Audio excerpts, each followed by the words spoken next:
might be different. So we have to follow the directive. As my brother had stated, we are not just going to adhere to this. We have to follow its directive, what is required, its standard, so that we don't waste taxpayers' money, and at the end of the day, we don't qualify. That's why, as Parliament, we are really trying our best to push for coffee-specific, as it's indicated by the directive. As the ministry will be organizing, because honestly, we are now, I could say we are now already in October. But even the Food Authority bill is not yet in Parliament. It has not yet reached us. So how can we rely on the Food Authority to help in the traceability system as per the EU directive? I think this is joking. We are joking with the livelihood of people. We're joking with our market. Professionally, I'm a business person. When you're playing with your market, regaining it is complicated.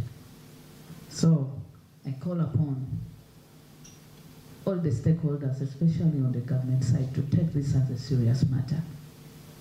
We have to take this as a serious matter. If not, when we lose our market, especially to our biggest exporter, that is the EU, we are going to decline tremendously in our export and giving our farmers to the hands of exploiters, which as a committee handling agricultural issues in Parliament, we are not going to accept. We have to focus on these impacts of deforestation. Members, it's no secret that agriculture, including coffee farming, is one of the drivers of deforestation. In fact, globally, between 2000 and 2020, the proportion of forest cover decreased from 31.9% to 31.2% of total land area, resulting in net forest area losses. Small-scale farming caused 68% of agricultural-driven deforestation, while large-scale farming contributed to 32%. In Africa, small-scale farming was responsible for 97% of agriculture-driven deforestation. This is a serious alarm.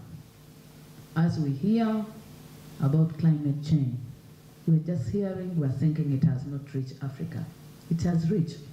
Should we wait so that it reaches to the level of the rest of the world?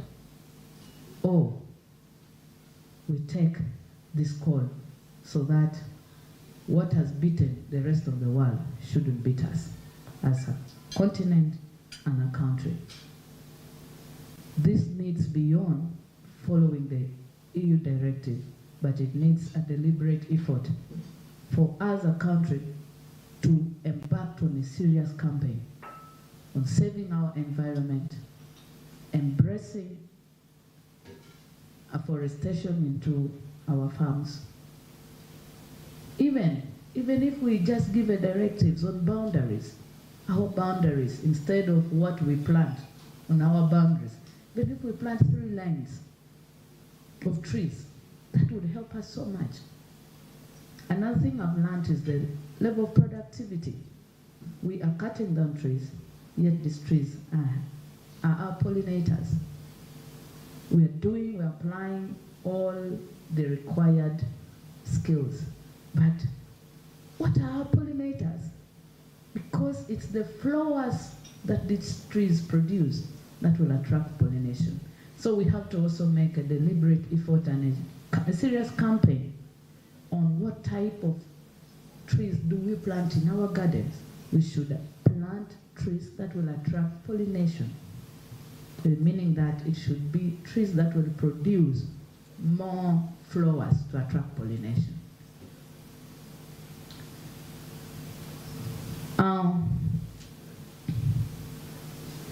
If you've seen these statistics, Uganda is not exempted from this. With deforestation driven by the need of land to grow crops, fuel for energy, the expansion of settlement, for the coffee sector, this presents a unique challenge, as we must balance the need to increase production to meet rising demand with responsibility to protect our environment. And this should be a must. The EUDR, as I mentioned earlier, places great emphasis on traceability and transparency. This means that in order for our coffee to continue finding a market in Europe, we must be able to provide clear documentations that prove our coffee is grown in a way that does not contribute to deforestation. For many of our smallholders, this is a daunting task. While large-scale producers may have the resources to implement the necessary tracking system, smallholder farmers often lack the capacity to do so. This is where cooperatives and farmers groups become critical and very important. By organizing farmers into these groups, we can facilitate the registration of farmers, provide functional traceability system, and offer extension service that educate farmers on sustainability farming practices. That's where UCDA come on board, because they know our farmers. We can organize them so that its traceability is much more easier. Government initiative and challenges and recommendations, as I'm almost winding. While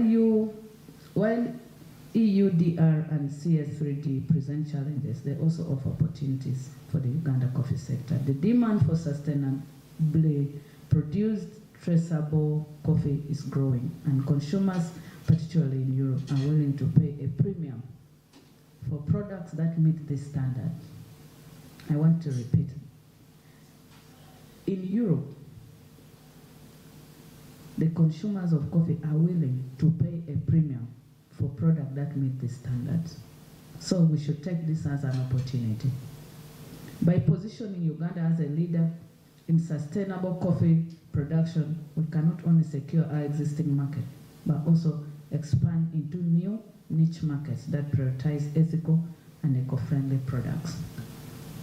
In compliance with this, the National Coffee Act 2021, I commend UCDA once again, which has conducted sensitization of coffee value chain actors, developed the geospatial monitoring and evaluation system, developed the regulations under the National Coffee Act 2021, incorporating the EUDR requirements, and established National Coffee Registry.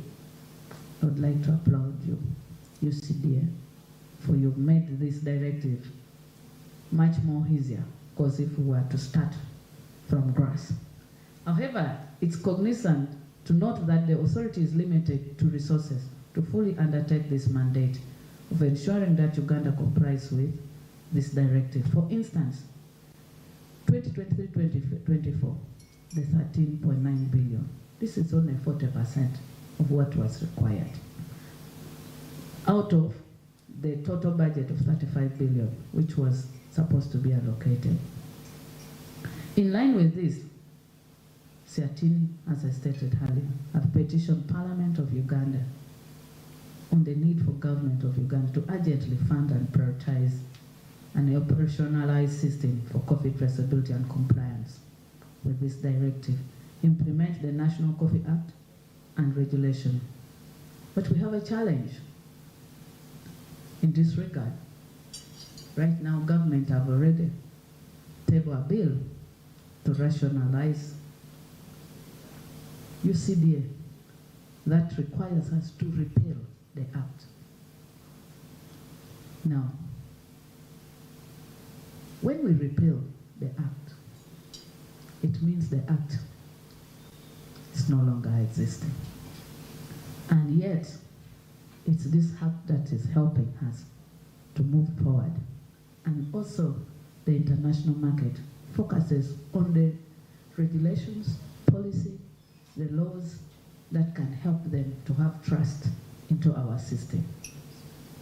And this is where we, the committee, we have met the president, we have had you almost 4 times in record. It has never happened. But we agreed with the President that at least UCDA should be extended for 3 years, because we feel that the ministry cannot handle this mega task. Because we are the one who do oversight. We know how competent, efficient, and effective. But we don't want this to bog down the effort of Ugandans and trust that they have in their coffee production. And on that same, as a committee, we are still grappling with what to do, because despite that agreement for extension, they're saying we should repeal the law. Now we are asking ourselves, how will it be effective? How can we repeal the law and say it should be effective in 3 years? Within the 3 years, what will the country use as a UCDA Act? This is where, as a Committee on Agriculture, we are in. But nevertheless, we'll not disappoint this country. We'll do what we can, if even meeting the President. We are ready. We're not going to get tired, because we are in these offices to serve the citizen.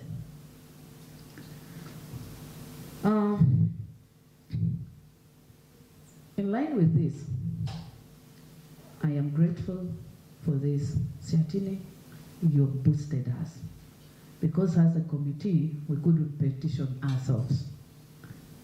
And the step you've taken, I would like to also call upon coffee exporters, processors. You imagine a civil society organization is doing this, but you are the direct beneficiaries. Join hands and support them. You'll give us even more weight. Don't leave it to Honorable Abed alone. Don't leave it to your leaders alone. Let us join hands and talk.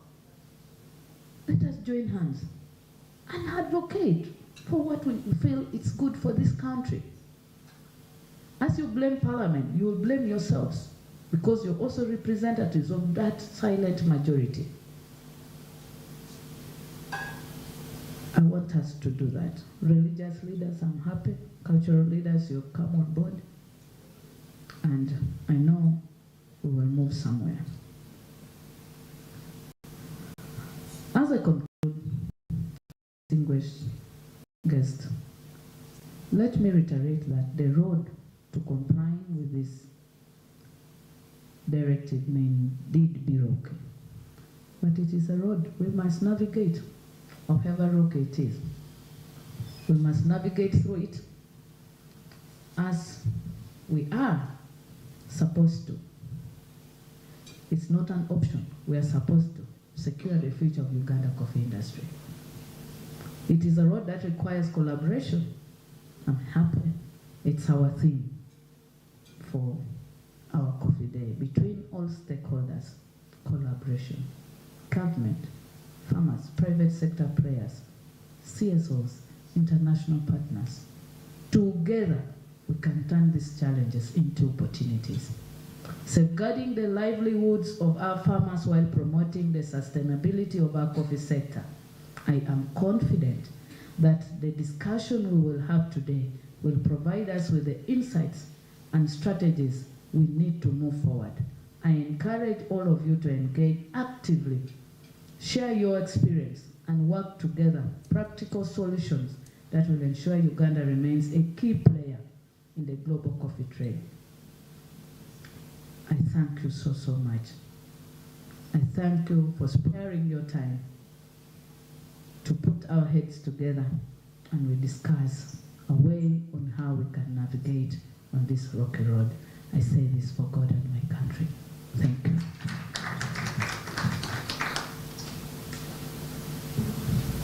Thank you so much, Honorable Linda Auma Agnes, the Chairperson, Parliamentary Committee on Agriculture, for those stimulating opening remarks. I know we've all been stimulated in one way or the other by the remarks that Honorable Linda Agnes Auma has just delivered, but also she has continued to set the pace for the discussion. a number of issues have come up, and I know we have accelerated. Now the vehicle is in good motion. I know the conversation is going to get even more interesting with various issues coming out, but I would like to also thank her that she has also been a champion, and that Seatini will recognize a number of champions in the National Assembly, which is Parliament, because you can't engage Parliament if you don't have champions. You have to have people you talk to, people you share your positions with, that later amplify them, and also share the same with the rest of the committee members. But before I re-echo some of the issues that the chairperson has elucidated on, I would like to recognize that we've been joined by two more members of Parliament. That is Honorable Christine Kaya, who is the Shadow Minister for Water and Environment. Let's welcome her. We have also been joined by Honorable Nyongore Enoch. Let's welcome him. And truly, this is going to be more exciting. But we didn't give Honorable Linda Auma Agnes a befitting round of applause. Let's do that. Thank you so much. I would like to re-echo just a few things, and to thank Honorable that she has made numerous commitments. And actually, she has started even acting on commitments, because we petitioned the Speaker on EUDR to fast track, to also provide necessary resources to Uganda Coffee Development Authority so that they undertake the traceability. Because when we talk about European Union deforestation regulation, there is one word that has been underscored: mandatory requirements. The word mandatory is there, so you have no way around the requirements. They are mandatory. But she has truly given us an open door, and the petition is actually moving to Parliament, producing our petition, but also sharing more insight on how Parliament can also support. But this petition is not for Seatini, it's for our constituencies, and we have several constituencies. We have smallholder farmers, we have the private sector.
How robust is the mapping going to be?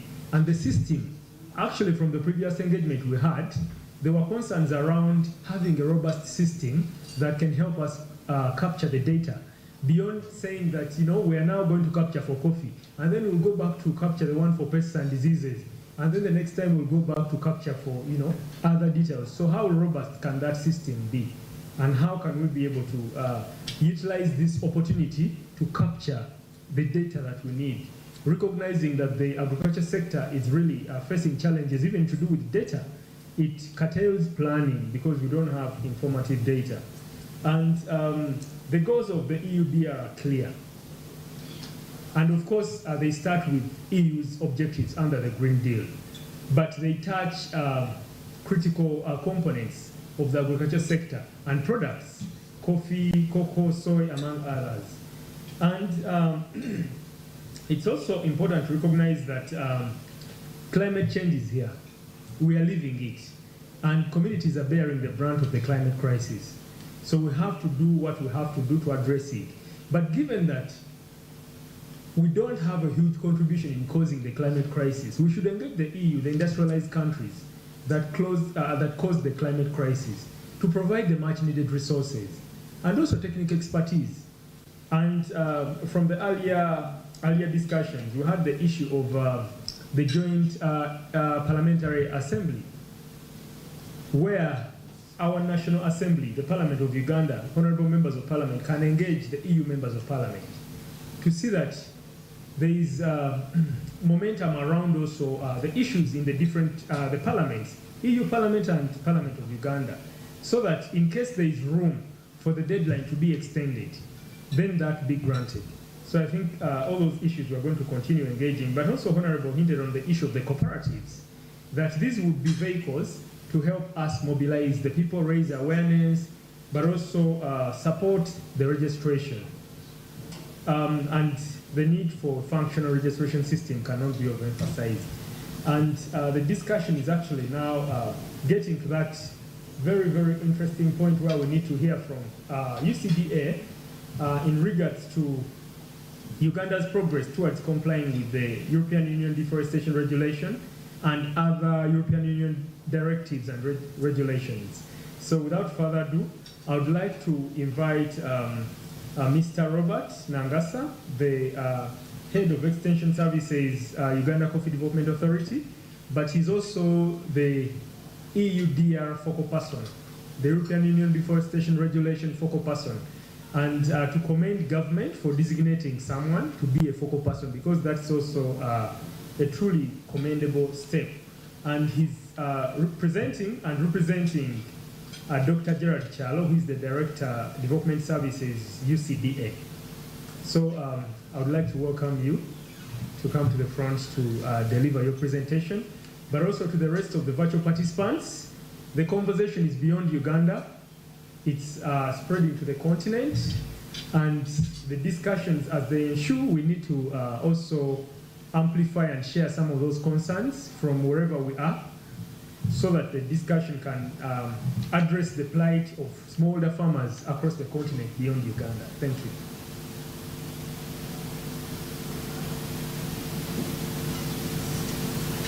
Yes, thank you very much.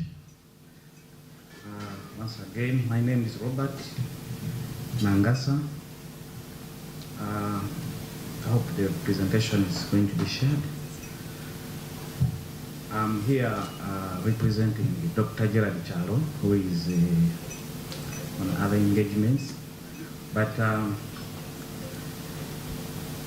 first and foremost, I want to thank Seatini for being so active and at the forefront of ensuring that everyone else, or the citizens of this country, get to know what is happening around, especially when we are talking about the coffee value chain, which is very crucial for us. Again, I want to thank the Fourth Estate. They have done very, very commendable job, most importantly in terms of positive reporting and ensuring that actually information is relayed as it is. Thank you very much. With all protocol observed, I just want to dive straight into this presentation. A lot of information has been there and has been shared, so I will want to focus on the key areas, especially the updates in terms of where we stand today. And then I expect that through the session, the question and answer session, we will be able to respond to the details that we need to know.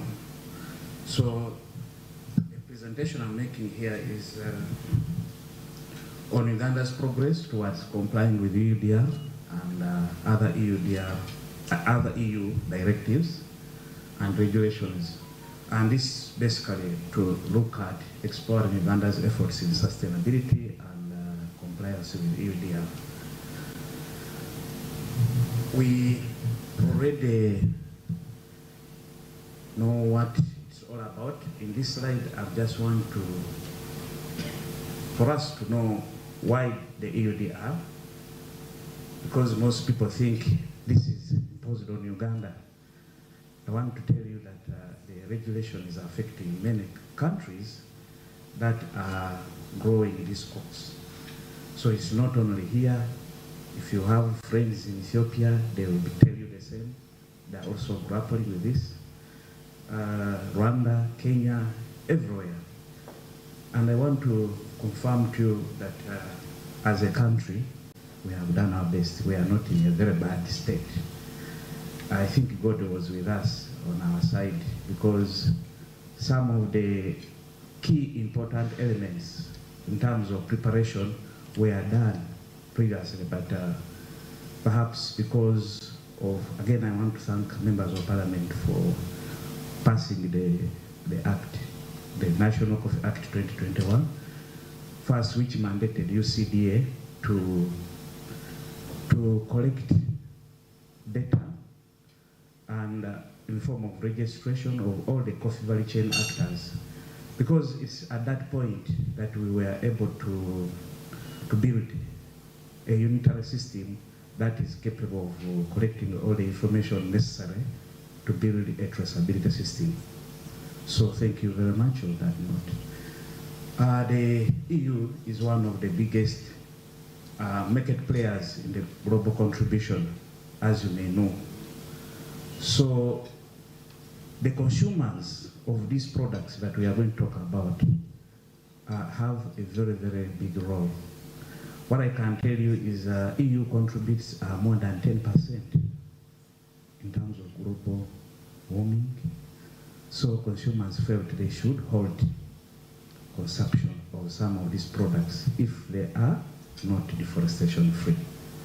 So it came from the consumers' demand to do something about it, because export of this product, either through carbon footprint, would increase emission of greenhouse gases. So that's the stand they developed. So they went ahead to conduct a study on key commodities imported to the EU. And as we will see later, about 7 commodities were prioritized and studied thoroughly to understand the contribution they make in terms of deforestation or biodiversity loss. So that marked the birth of the EUDR. As I've already mentioned, basically this regulation seeks to reduce the impact of products purchased by the Europeans on the world's forests and wooded areas. So again, I wanted to share with you these statistics, that a study on world forest research, if you go to the online portal, you will find that in 2020, Uganda lost about 297 square kilometers of forest. This is there, you can find out. Then, in 2021 alone, you can see what we lost. 736 square kilometers of forest. This did not mean that Uganda, coffee is the most significant contributor. But perhaps elsewhere, but potentially coffee is the biggest commodity exported to the EU, so it came under this. Cocoa, yes, it is part of the 7 commodities, but again, the volumes we export to the EU are not very significant. So people have been wondering, let's go with a traceability system which is inclusive, but it's good to know that EU is focusing on those key commodities that are largely exported there. And it's not looking at only commodities as well, but even its derivatives.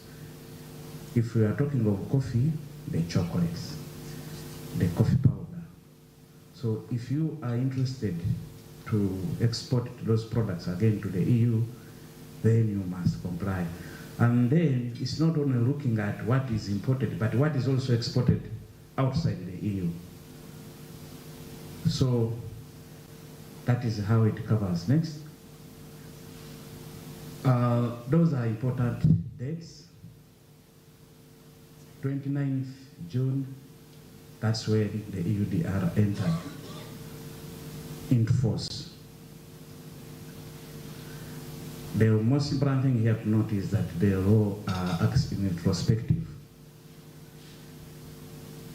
Another thing you should note is that I think those who are familiar with the law, they say he who alleges provides proof.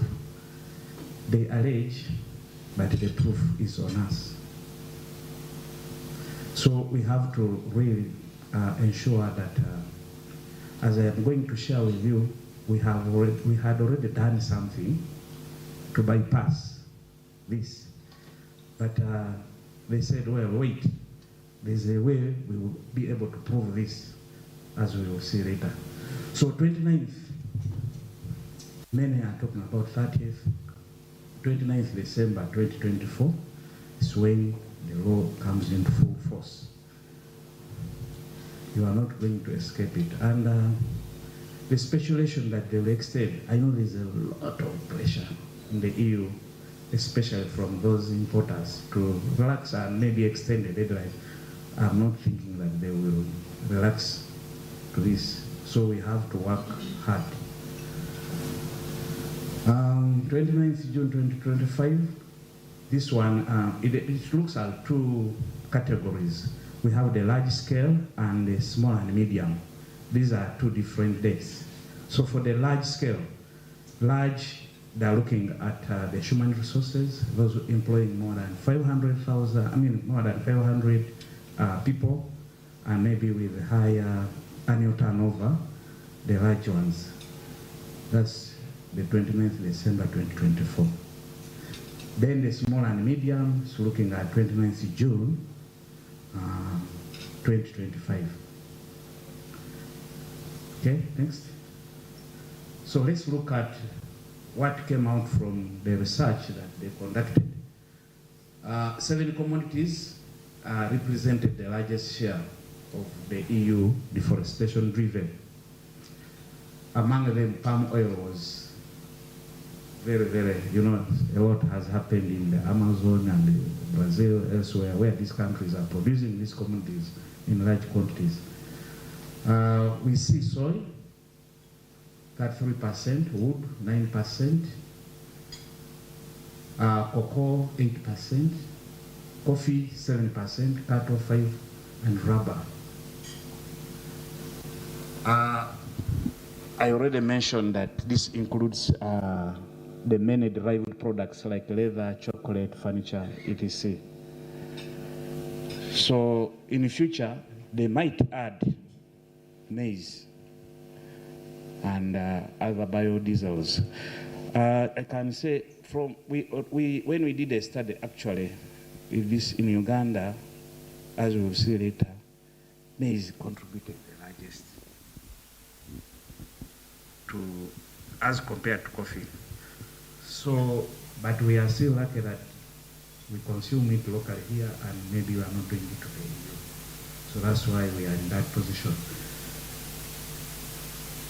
So I mentioned already that the EU is is applicable to both domestically produced and imported commodities within the EU.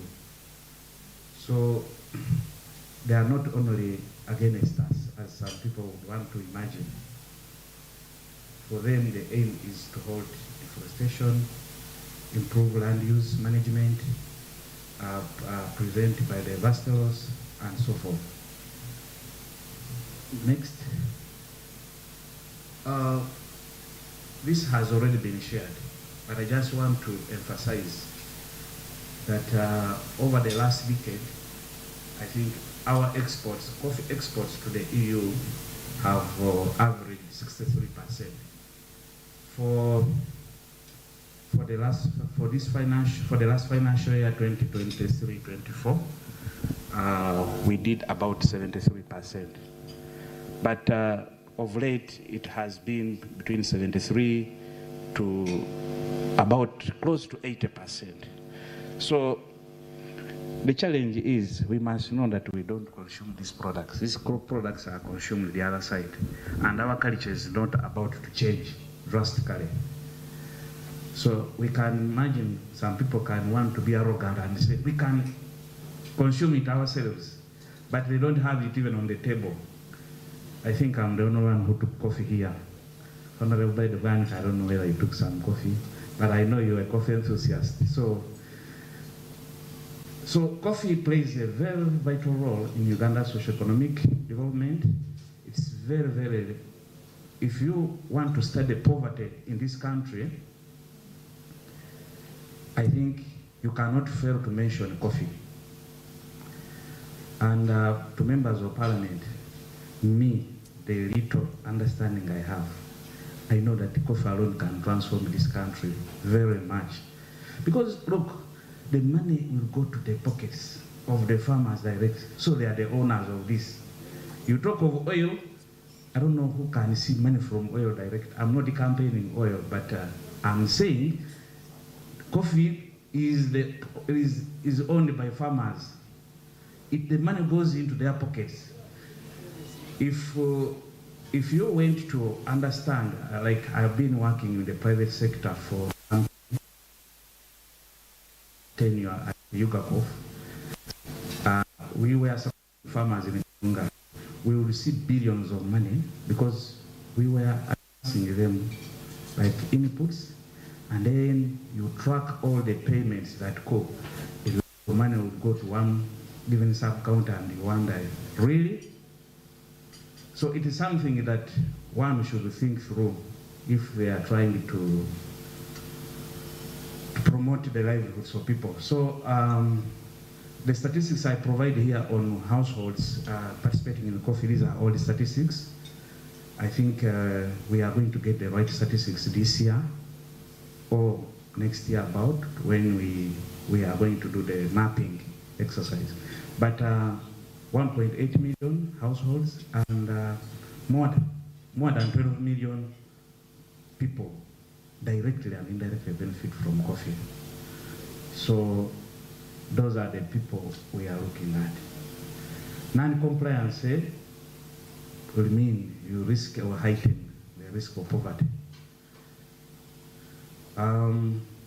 What you are about to see if we don't comply, you will now see non-compliant EUDR coffee and compliant EUDR coffee. And you know what the traders do. So this one might attract a smaller price, this one attracts a higher price. Because traditionally we know all traceable coffees attract premiums, as the Honorable Agnes mentioned. So there is that risk. The solution is to ensure that we comply. Otherwise, some people will be disadvantaged, especially the smallholders. Already the traders in this house or out there will tell you that they have received signals of forward contracts not being signed. Partially, the good prices you are seeing here today is because of those dynamics already. EUDR, people wanted to buy very quickly and stock the other side, but quality coffee. And you know, Ugandan coffee is very, very valuable in terms of, it's largely used in blends to improve quality of other coffees. They buy it, then you do chibungo to improve the quality of other coffees. Uganda actually, it's very easy to market our coffee. It's something that we are working on because you know the birthplace of Robusta coffee in the world is Uganda. So, and Germany wants to buy the whole of it if it is given a chance. And they actually gain more money from it, I think, you know. If you don't comply, for those who are importing the coffee, the penalties are up to 4%. And 4% of the annual turnover.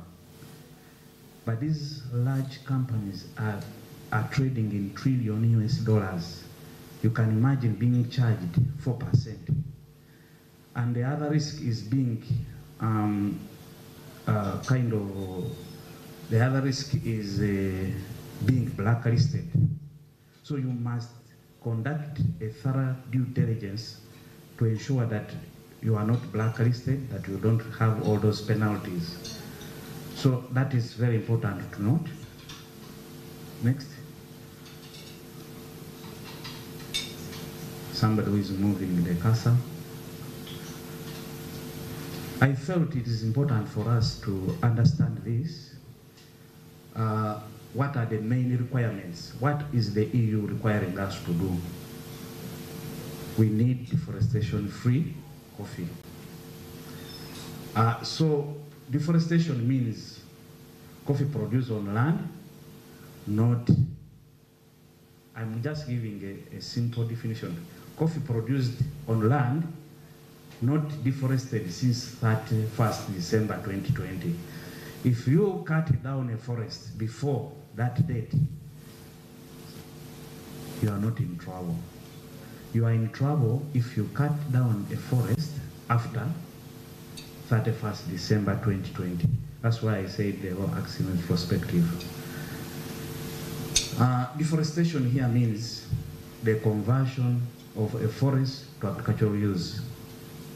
Conversion from the arable land into, forest land into arable land. It could be either human-induced or not. So again, it's important for us to understand this definition, because if you don't, then you will cause confusion in communication. They are using the Food and Agriculture Organization definition, the EU. So it's looking at land that potentially spans more than 0.5 hectares, which is about 1.25 acres. That's the size. These are three parameters. The size, which is more than 0.5 hectares, or with the tree height higher than 5 meters, and canopy density, which decreases kind of more than 10%. This does not exclude plantation. It is something that we are still pursuing to have more clarity, but because we have had the EU also supporting people to plant forests, like those eucalyptus forests, and so if anything falls within that definition, land of that magnitude, there is a forest. Next. So the other requirement, which is key, is the legality, that this product must be produced and observe the local law, the laws of the land, which relate to deforestation. They are looking at land use rights. If you abuse or you kind of go and grab land and then plant coffee, they are saying, you know, we should observe human rights, especially the land rights. Look at environmental protection laws, third-party rights, the Vivanja holders and whatever you are looking at. Human rights protected under territorial, under international law.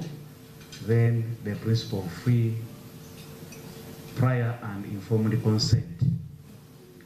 Then taxation, tax and corruption, trade and custom regulations. So it's just not that we are going to map land, but there should be a statement maybe included on the certificate of origin that indicates that this coffee meets these conditions. Okay? So let's see where we have reached. When we had the engagement, I think the first engagement was when we had the meeting conducted by the EU and ITC. This is when we came to understand what is happening around and what is this all about. So first, we have tried to analyze and understand the EUDR requirements as a country. What does it require us to do? That one, we have been able to do that. And we first conducted over 8 national workshops were already conducted, inviting different stakeholders, especially the exporters, to explain to them what lies ahead of us in terms of compliance. And it is through those workshops that the first accompanying measures as a sector, what are we going to do? We came together to understand that, what we can do.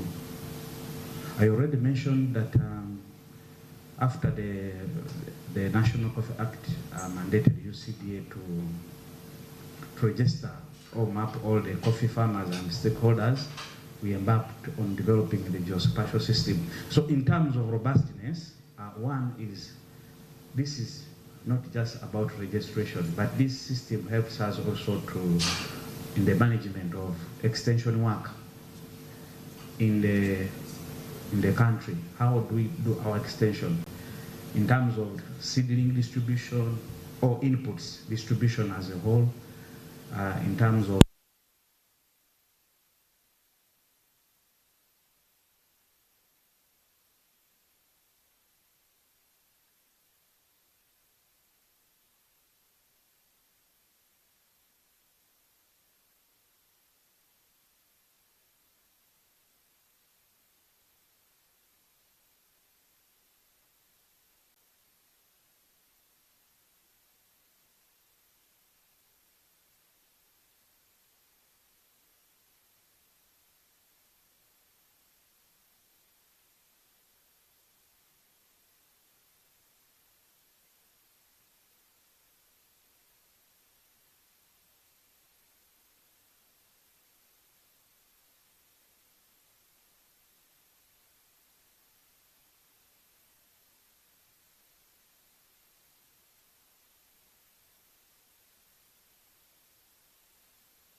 Gender, Labor and Economic Development, NITAU, which was supporting us on systems, and through the National Coffee Federation, which is an umbrella association of exporters, and then civil society organizations, they all came together and selected representatives.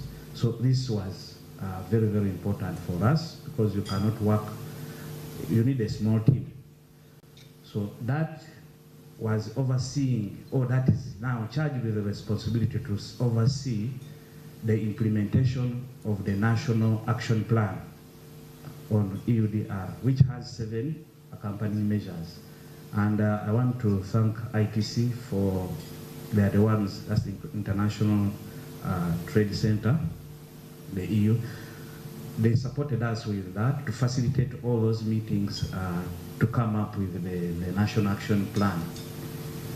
So at some point, because the regulation provided for declaration in excess, we thought around. We had the partners from Enveritas, it's a research organization, and the JDE, which is JDE Pits. They are the biggest buyers of coffee globally.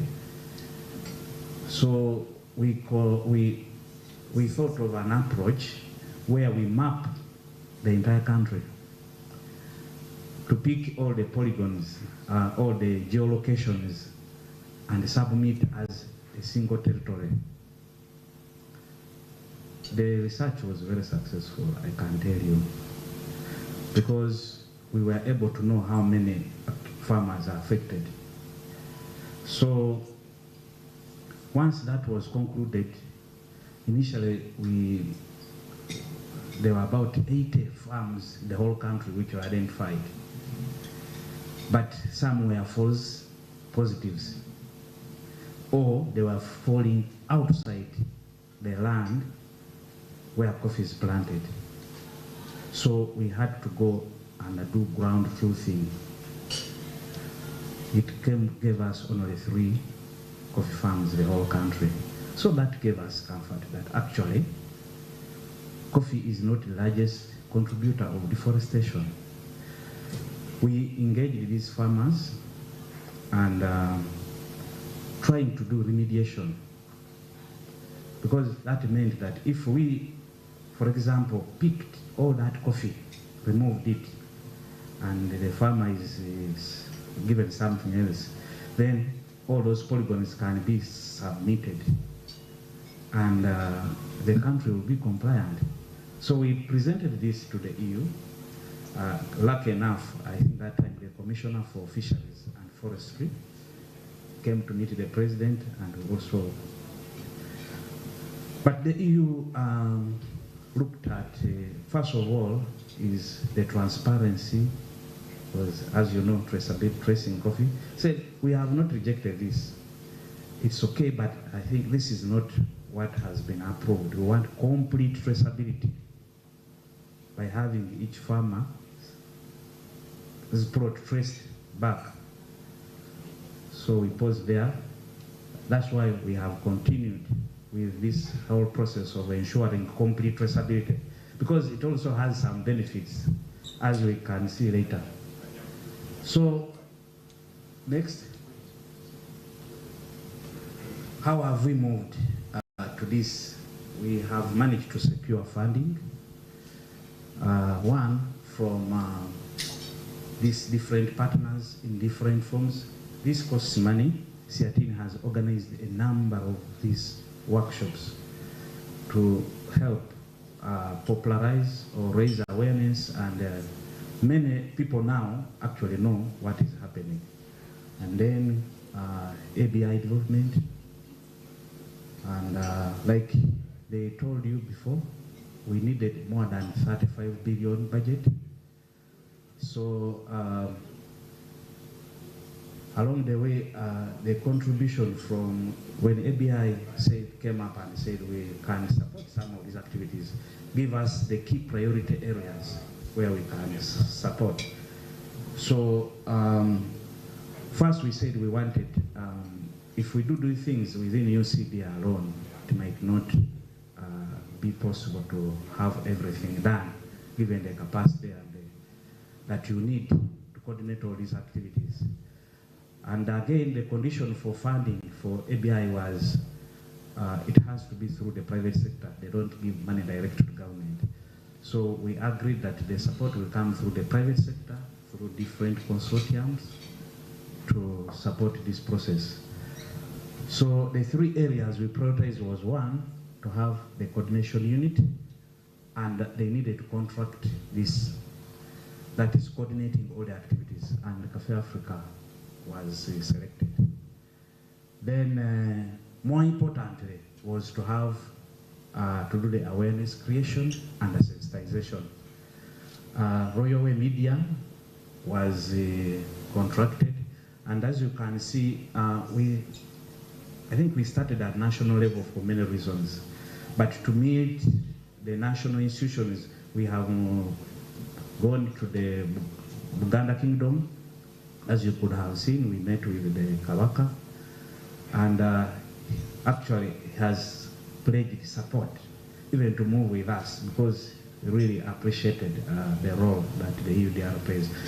We have visited the the Inter-Religious Council of Uganda. We met all of them, and they are behind us. So we have so far done some regional meetings in Busoga. We have planned more, and this week we are in Guru. So all those. Then radio announcements, the media, it's all planned. But a lot more resources are required in doing this, because where we go, for example, when we went to the Inter-Religious Council, after meeting all the general secretaries of different sects, again, it is necessary to meet, because they have a structure through up to the parish level.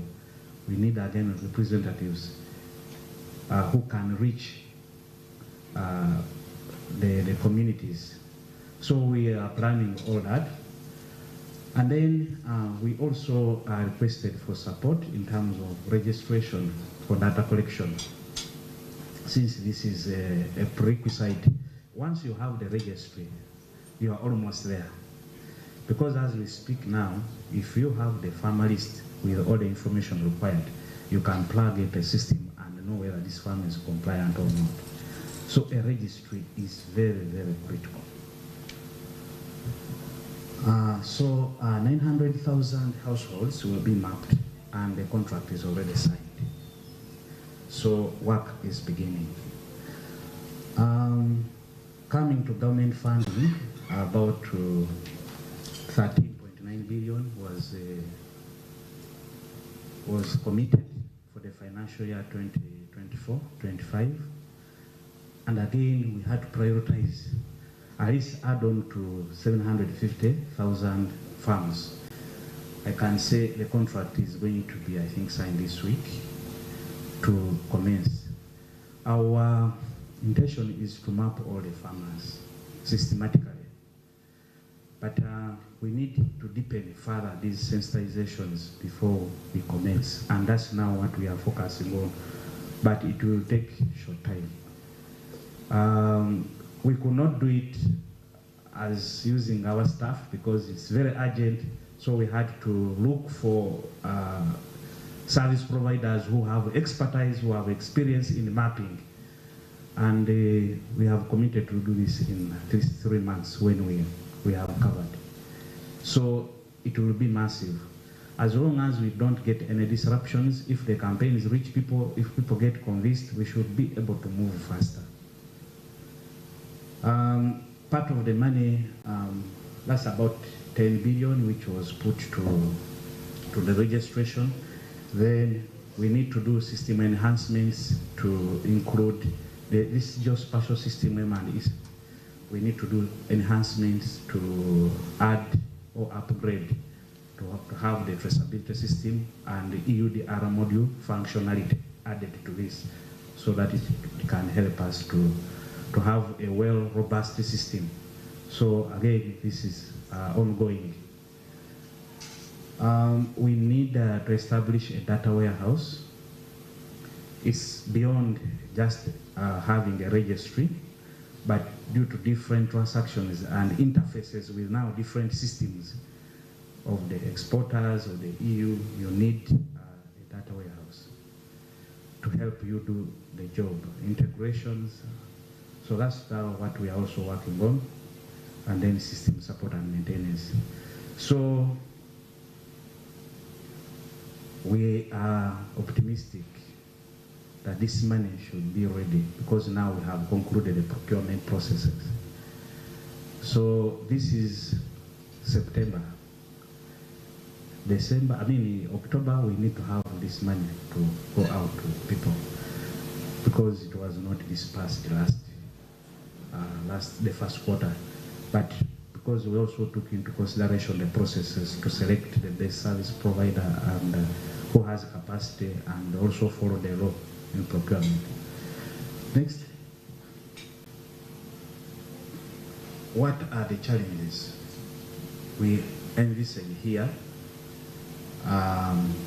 The financial and the technological limitations. Traceability is quite expensive to do it because now look, we have it is now estimated that we have more than 2 million co-farms because the 1.8 was done long ago. So going to all these smallholder farms, and you have to go back perhaps every 6 months to do updating. Those new farmers who come on board, the land is sold, coffee farms are also sold, passed to other people, it is divided. So we have to keep doing monitoring, and I know enforcement will be also an issue that we are aware of. So we have to plan better and be very, very vigilant on the ground. I already shared the impact of non-compliance, possible trade restrictions or penalties, reputational risks, and of course access to the market. Those ones can't be underestimated. So what other EUDR directives that are beyond EUDR is we have the corporate sustainability due diligence. This is basically looking at ESG, environmental, social, and governance. This is a directive. We have Brenda here, who is a focal person for ITC who are working with us. Maybe at more, if we have more time, she can give more light about how far we are. But for it, it is going to come into force in 2027. Yes, so we still have time. But what we did is we did not want to lag behind. We said, let's look at the EUDR and CS3D concurrently. So all the measures that we came, the 7 measures that we came up with, focus on the EUDR, CS3D. Although CS3D, we have more time. The EU Green Deal. This directive is again ensures that Europe is the first climate neutral continent by 2020. Comply with this. The circular economy and waste management directive. This one is aimed at promoting sustainable production and consumption practices, encouraging recycling and waste reduction. So again, as a country or as policymakers, these are areas we can also look at and focus on. Sustainable finance and corporate responsibility standards. So this ensures that financial activities must consider ESG, that is the environmental social governance. This law is also on that. Next. Somebody moved away. What strategies are we putting in place to enhance compliance? We have to strengthen the monitoring and traceability systems. And more importantly also, this already presenters who are here have alluded to this, enhancing collaboration with the EU stakeholders. We think that we need to engage directly, government to government, to have maybe the position flex for especially our smallholder farmers. If we have done something now, and we are about there. You can negotiate, but if you have sat back, you are doing nothing, it's difficult. But there is need for us to engage and continue engaging government to government through the African Union, because now you know Uganda is a chair to that, and coffee was also prioritized. It's a strategic crop, and the African Union, the G25. So we have to support smallholder farmers to implement sustainable practices. This must continue.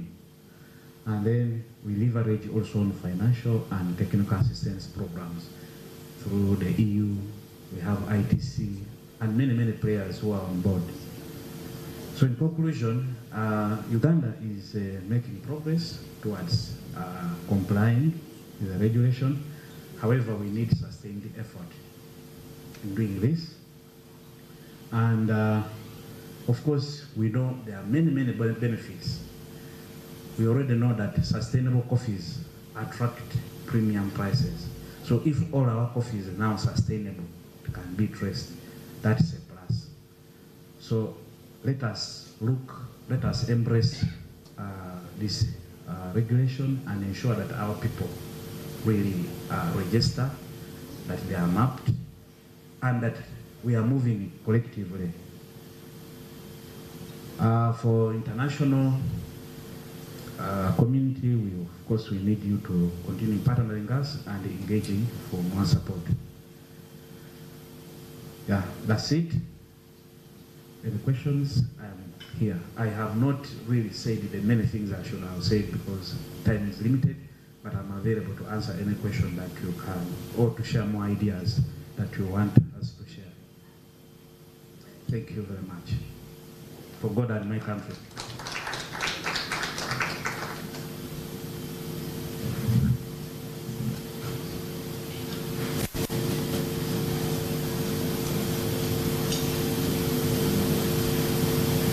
So we need a befitting round of applause for Mr. Robert Nangasa.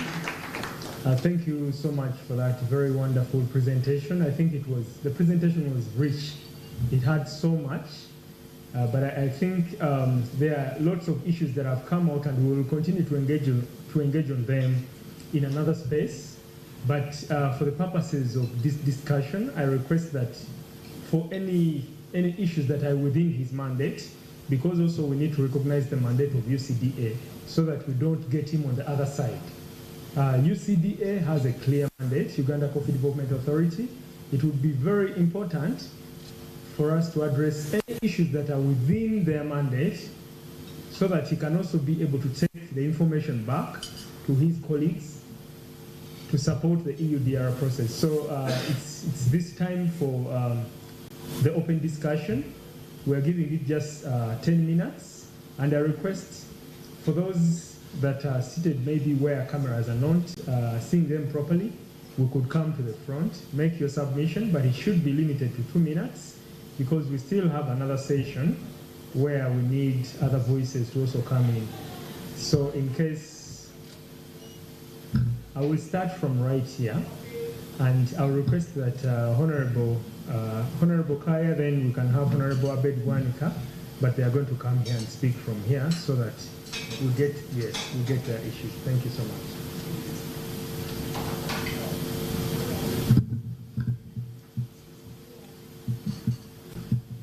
Thank you very much. But I request that he sits down because you have to compile. Thank you so much for your presentation. It has really sorted out a number of questions. Dear members and my fellow honorable colleagues, thank you so much for making it. Once again, Kaya Christina Chimwero, Chihoga District Woman Member of Parliament, but also the Minister in charge of Water and Environment in the alternative government. And I declare that I took the initiative to ensure that Parliament recognizes the demand for Uganda to comply with the EU directive, the Speaker, Seatini with the partners, we have been engaging together to come up with this petition. And we met last week on Tuesday. We managed to have the petition through, and the Speaker, in his opening remarks, allocated the petition to the Committee on Agriculture. And I know in the subsequent meetings we shall be invited to deliberate on this petition. Members here, I also must recognize that this EU directive, people would say, you are so much interested in natural resources, why are you now in this? We have to remind ourselves that all of us have made commitments to reduce on our greenhouse gas emissions. All countries have made commitments. But we didn't know that in complying with your commitments, you have also to put other countries at ransom. So for us, when we see this new directive, we feel that European Union, in fulfilling its targets of reducing greenhouse gas emissions, they have gone ahead actually to put us on ransom as well in order to fulfill their commitment under the United Nations Framework Convention on Climate Change. So we should not forget that as developing countries, we had put aside some commitments as developing countries, especially under loss and damage. We have always pressurized the European Union to fulfill their place.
In case as we do this, we have identified this market, probably this is where we shall be. Or for the farmers who will not comply, they will still earn something from their coffee. Because for us as members of Parliament, especially from Uganda, we have been telling our farmers to continually grow coffee. There is no even an excuse for saying that at one moment yours is failed, it has no market. So we just beg of you, please, look for us a market. We know many farmers will not comply. And then in this period, I can see that we have gotten more supporters to make National Forestry Authority remain intact. How can Uganda now remove National Forest Authority as a standing institution when we are battling with individual forest cover? That one alone, when you are trying to talk to the president and the other stakeholders, please bring it out.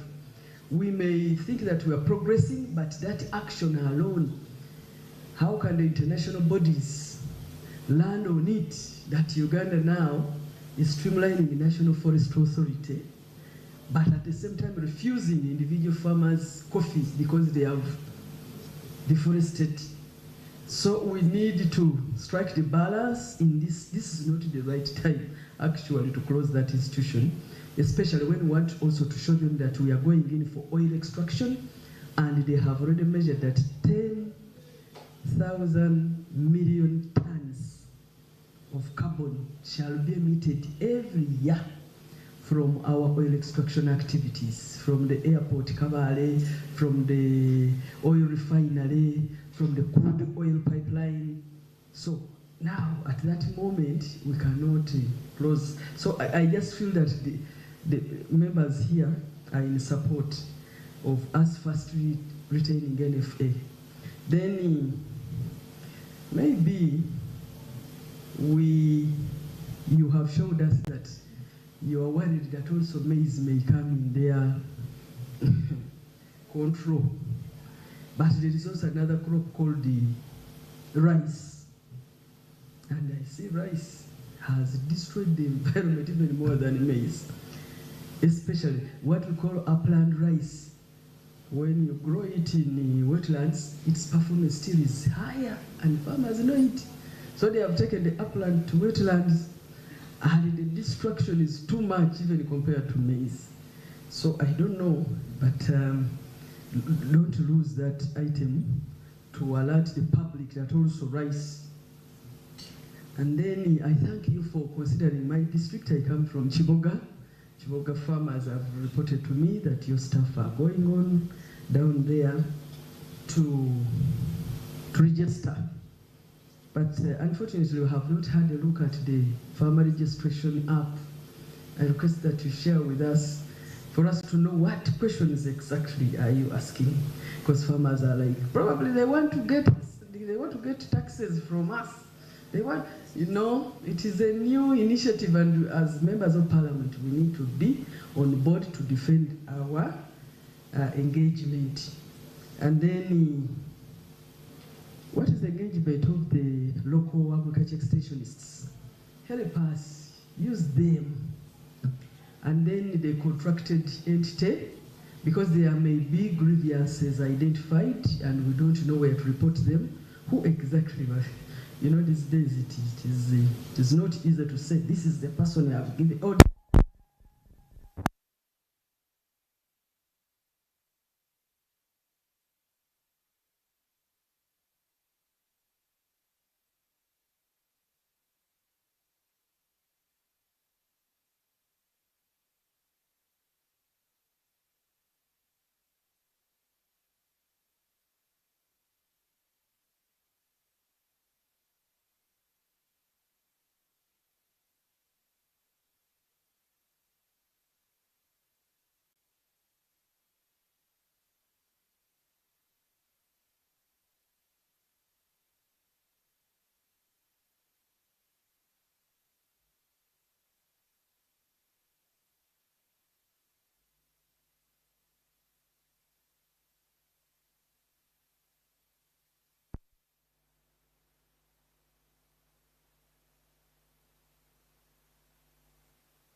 several agencies.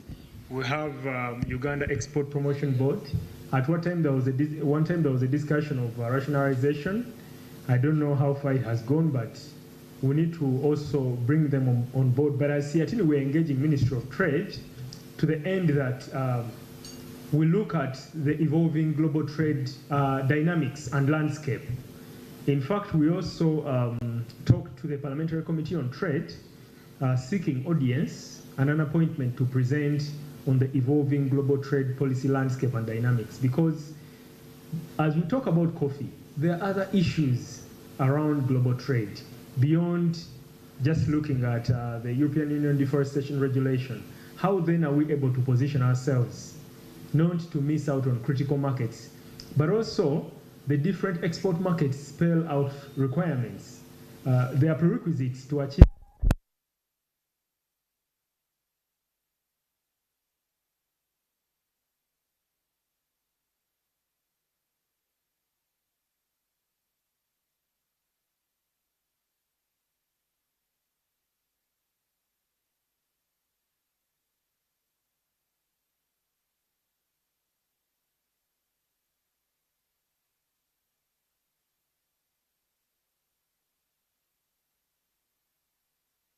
so that we don't just tell our producers that there is a market out there.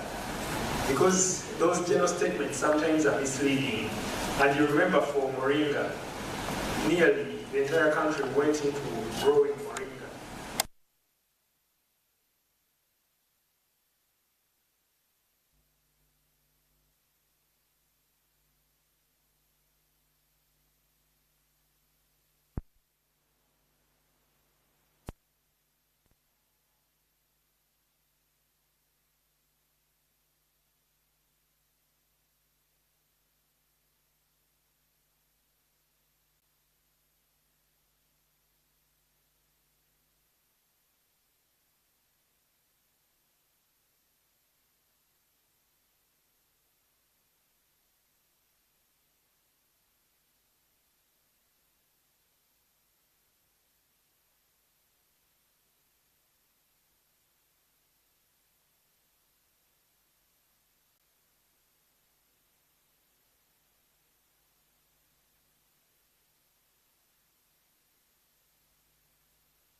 Smart 24, driving business.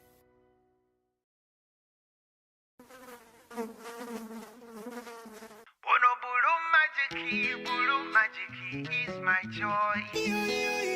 Ono bulu magic wange.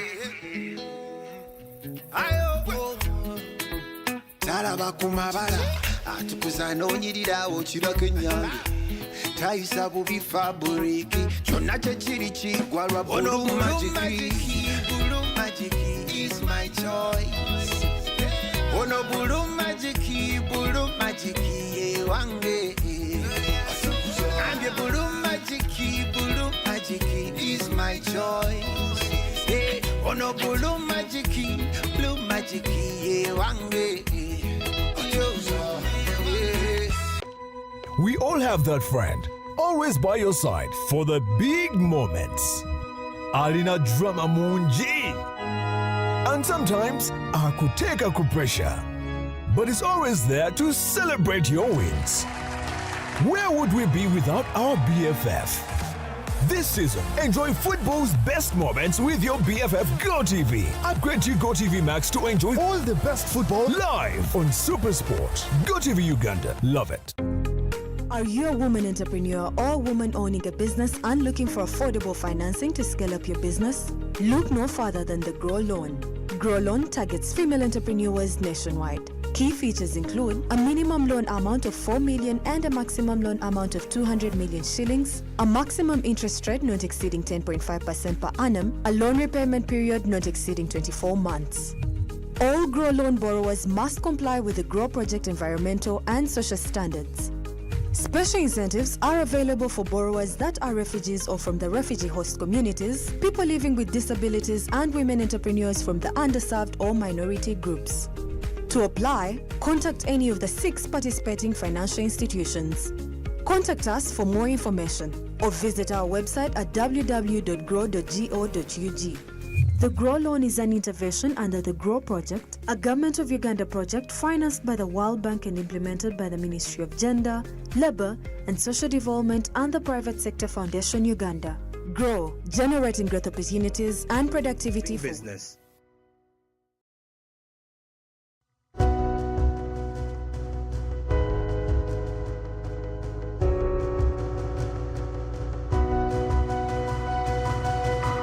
Smart 24, driving business.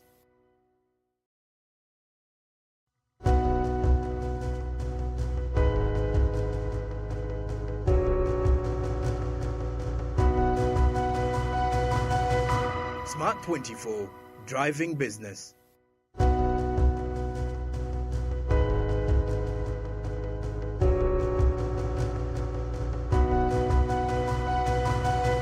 Smart 24, driving business. Ono bulu magic is my joy. Ono bulu magic ye wange. Ayo, talaba ku mabala atukuza n'onyirirawo kirako ennyange tayisa bubi faburiki kyonna kyekiri kiggwa lwa bulu magiki. bulu magic is my choice. Ono bulu magic ye wange. Ambye bulu magic is my choice. Hey, ono bulu magic ye wange. We all have that friend, always by your side for the big moments. Alina drama munji. And sometimes akuteka kupressure. But it's always there to celebrate your wins. Where would we be without our BFF? This season, enjoy football's best moments with your BFF GoTV. Upgrade to GoTV Max to enjoy all the best football live on Super Sport. GoTV Uganda. Love it. Are you a woman entrepreneur or woman owning a business and looking for affordable financing to scale up your business? Look no further than the Grow Loan. Grow Loan targets female entrepreneurs nationwide. Key features include a minimum loan amount of 4 million and a maximum loan amount of 200 million shillings, a maximum interest rate not exceeding 10.5% per annum, a loan repayment period not exceeding 24 months. All GROW loan borrowers must comply with the GROW project environmental and social standards. Special incentives are available for borrowers that are refugees or from the refugee host communities, people living with disabilities, and women entrepreneurs from the underserved or minority groups. To apply, contact any of the 6 participating financial institutions. Contact us for more information or visit our website at www.grow.go.ug. The GROW loan is an intervention under the GROW project, a